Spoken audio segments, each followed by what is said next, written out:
The moment you stop chasing a narcissist, something terrifying happens. Not to you, but to them. And understanding exactly what that is will change everything you thought you knew about why you kept running. Right now, before we go any deeper into this, if you have ever felt confused, exhausted, or emotionally hollowed out by someone who seemed to need your attention like oxygen, but treated you like a burden, this channel is where your clarity begins. Subscribe right now. Hit that button because what you are about to understand will not just explain the past, it will liberate you from repeating it. Subscribe because every video here is a step toward the version of yourself that no longer gets lost in someone else's psychological hunger. Now let us go in. There is a dynamic that plays out in millions of relationships every single day, and most people inside it do not have the language to name what is happening to them. They only feel it. They feel the pull, the inexplicable need to keep reaching out, to keep trying, to keep proving their worth to someone who moves the finish line every single time they get close. And the more they chase, the more distant the other person becomes. But the moment they stop, something shifts. The person who was cold becomes warm. The person who was unavailable suddenly appears. The person who ignored their messages now cannot stop sending them. And the person who was chasing stands there, confused, wondering if they imagined everything, wondering if this sudden softness means something has changed. It does not, and you need to understand why. Not just emotionally, but psychologically, structurally, and with the kind of clarity that does not dissolve the next time they come back. Narcissistic personality structure, at its clinical core, is built on a fundamental deficit. Not a deficit of love in the way people casually describe it, but a deficit of what psychologists call object constancy. This is the internal capacity to hold a stable, positive sense of self that does not depend on constant external input. A person with a healthy psychological structure can sit alone, receive no praise, no admiration, and still feel fundamentally intact. Their sense of self does not require constant feeding. But for someone with narcissistic personality organization, this internal stability does not function the same way. Their sense of self is not self-sustaining. It is other-sustained. It requires a continuous, emotionally engaged human being who reflects back to them their perceived significance, power, or superiority. This is what psychologists call narcissistic supply. And it is not a metaphor. It functions in the brain with a dependency that mirrors the neurological structure of addiction. When you chase a narcissist, when you reach out first, when you explain yourself repeatedly, when you try to earn their approval, you are providing that supply. Every attempt you make confirms to them that they matter, that they have power, that they are significant enough to occupy your mental and emotional energy. Every message you send, every concession you make, every moment you circle back after they have pulled away, all of it feeds the system that keeps them feeling whole. And the crucial thing to understand is that they do not always consciously decide to use you this way. For many, it is an unconscious, deeply conditioned survival mechanism. It is the only way their psychological system has learned to regulate itself.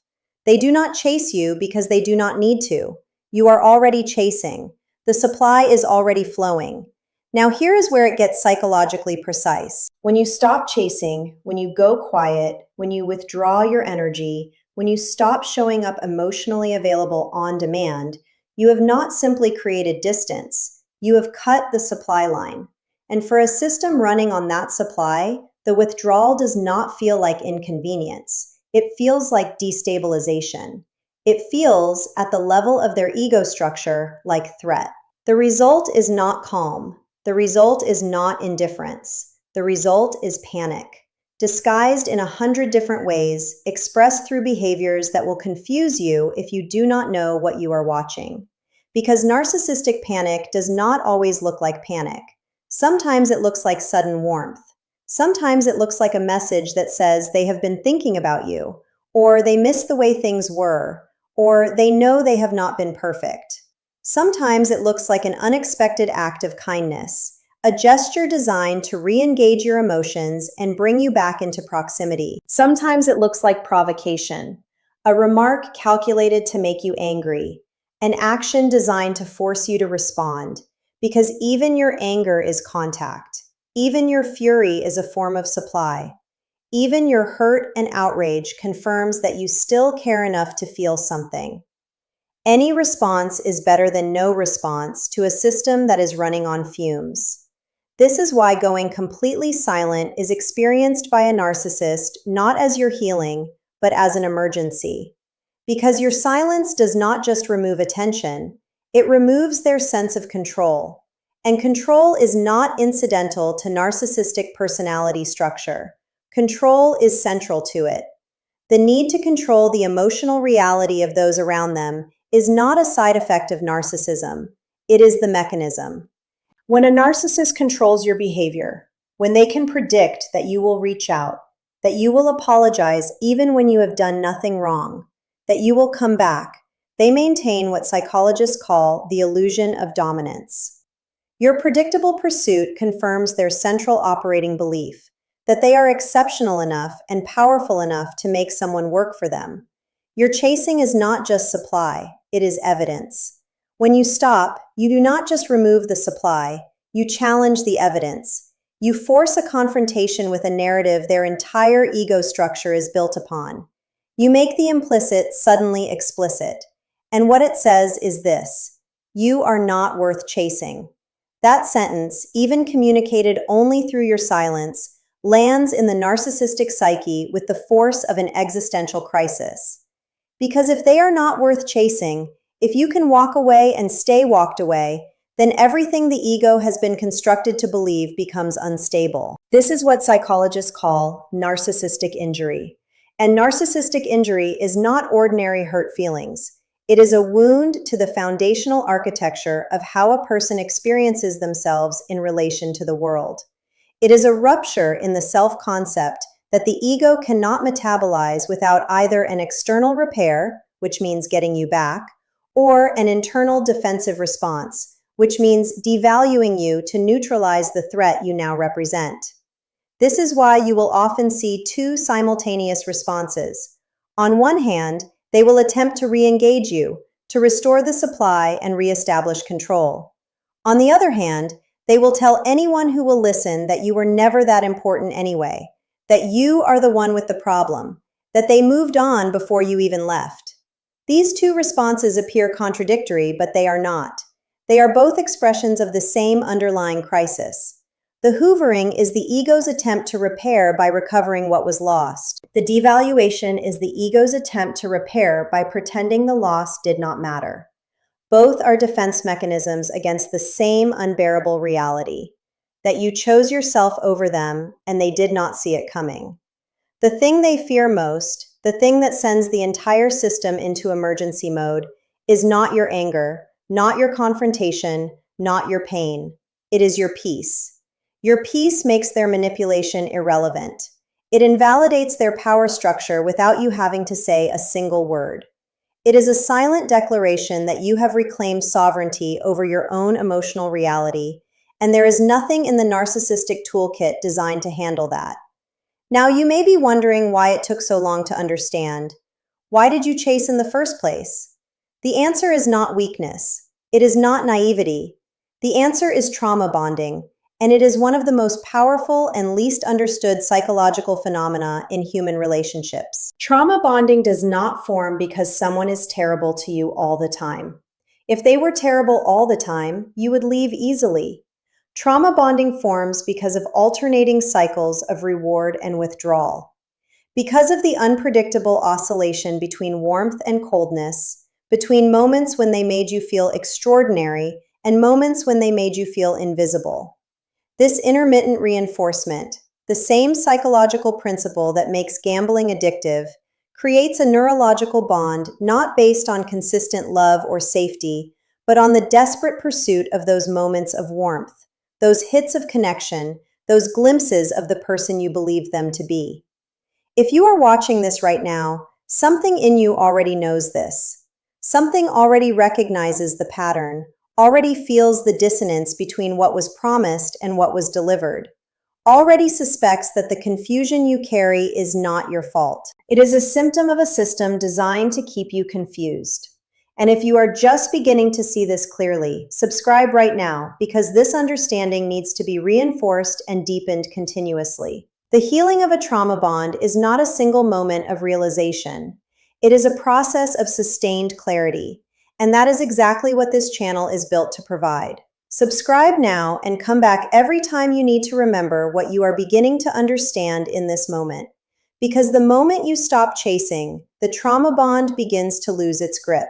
Not immediately, not without pain, not without the overwhelming urge to reach back out one more time. That urge is not love, even though it feels like love.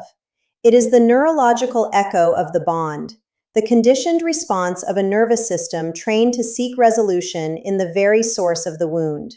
The body remembers the reward phase. The body wants to return to it. But the mind, once it is clear, knows that the reward was never reliable. It was always conditioned on your compliance, your availability, your willingness to make yourself smaller so that they could feel larger. At some level, the chasing was about you trying to prove something to yourself. Trying to prove that you are lovable enough, worthy enough, patient enough to earn consistent love from someone who was not capable of giving it consistently. Every time you went back, every time you tried again, you were not really trying to fix the relationship. You were trying to resolve an internal question about your own worth. And they, with their conditional validation and hot and cold dynamics, activated that old wound perfectly. This is not a flaw in you. This is a convergence of psychological patterns. Their need to be chased met your learned need to prove your worth. And those two patterns locked together in a way that felt like intensity, like passion, like depth, when what it actually was, at the structural level, was a mutual reinforcement of wounds. Understanding this is not about blame. It is about precision. It is about seeing the mechanism clearly so that you can choose differently. Not out of anger, but out of knowledge. Let us talk about what hoovering looks like in precise behavioral terms, because it is important that you recognize it without romanticizing it. Hoovering is any behavior designed to reestablish contact and restore supply after you have withdrawn your attention. Sometimes it is as subtle as a comment on something you posted after weeks of silence. Sometimes it is a text referencing something only the two of you would know, designed to trigger nostalgia and create an emotional opening. Sometimes it is a crisis, a sudden emergency, a vulnerability that positions them as needing you because they know your empathy is one of the most reliable levers they have. Narcissists, not through deliberate planning in most cases, but through years of learned behavioral patterns, develop an acute understanding of what moves the people in their lives. They know your empathy points. They know what makes you feel guilty, responsible, and like walking away would make you a bad person. When you withdraw your supply, they deploy exactly the knowledge most likely to bring you back. The intimacy of the manipulation is not evidence of love.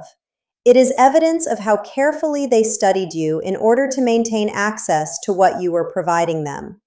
When you hold the boundary, when you see the message and feel the pull and choose not to act on it, that moment is one of the most psychologically significant in the entire arc of recovery. It is the moment the pattern breaks. And what happens inside you in that moment, if you are not prepared for it, can feel like you are doing something wrong. It can feel like cruelty. This confusion between appropriate self-protection and cruelty is one of the most sophisticated byproducts of long-term involvement with a narcissistic person. Extended exposure to narcissistic dynamics compromises a person's ability to trust their own perceptions. Over months or years of being gaslit, of being told their feelings were an overreaction, of being positioned as the difficult one, a person gradually loses confidence in their own emotional read of situations. They start to defer to the narcissist's version of events, even when it does not align with what they experienced. And when they finally try to protect themselves, they carry all that doubt into the very act of self-protection. This is why the single most powerful act in the aftermath of a narcissistic relationship is not confrontation. It is not revenge. It is the sustained, committed choice to trust yourself. To return authority over your own perception, your own experience, your own emotional reality to the only person who was always actually there for it. That person is you. This is not arrogance. This is reclamation. From that foundation, boundaries stop feeling like aggression and start feeling like architecture. They become the structure within which you live as yourself, rather than as an extension of someone else's ego needs. The most powerful boundary is one that exists in your behavior, in the consistent, calm pattern of not accepting what is not acceptable, not engaging with what does not serve your dignity, not allowing access to those who have demonstrated they will use that access against you. You are allowed to be the primary object of your own care. You are allowed to treat your own emotional stability as something worth protecting. You are allowed to prioritize your peace over someone else's comfort with accessing you on their terms. This is not selfishness. This is basic psychological health, and it was likely the first thing the narcissistic dynamic asked you to surrender. Their panic at your absence reveals something critical about you. It reveals that you had more power in the dynamic than you were ever allowed to feel. The powerlessness was a constructed experience, a necessary illusion because a person who truly knows their power does not chase. And they needed you to chase. The entire emotional architecture of the dynamic was built to keep you in pursuit, to keep you doubting yourself enough to remain available. Because self-doubt is the fuel that keeps the chasing going, and chasing is what keeps the supply flowing. A person who knows their worth does not beg for consistency. A person who knows their worth does not apologize for existing. A person who knows their worth does not mistake someone's panic at losing them for evidence of love. They recognize it for what it is, a system in withdrawal, reaching for the substance it has lost, driven not by connection, but by need. Real love does not require your pursuit to remain present. Real love does not escalate in warmth the moment you distance yourself, only to cool again the moment you return. Real love is not intermittent. Bring your energy home. Every ounce of care you extended into a dynamic that used it, every moment of patience you offered to someone who leveraged it, every act of love you gave into a system that converted it into supply, bring all of that back and give it to the person who needed it most the entire time. Give it to yourself. The narcissist panics when you stop chasing, because your pursuit was the proof they needed that they mattered. But your peace says something else entirely. It says that their significance in your life is something you get to decide. It says that your energy is yours, not a resource available to anyone who knows how to trigger your insecurities.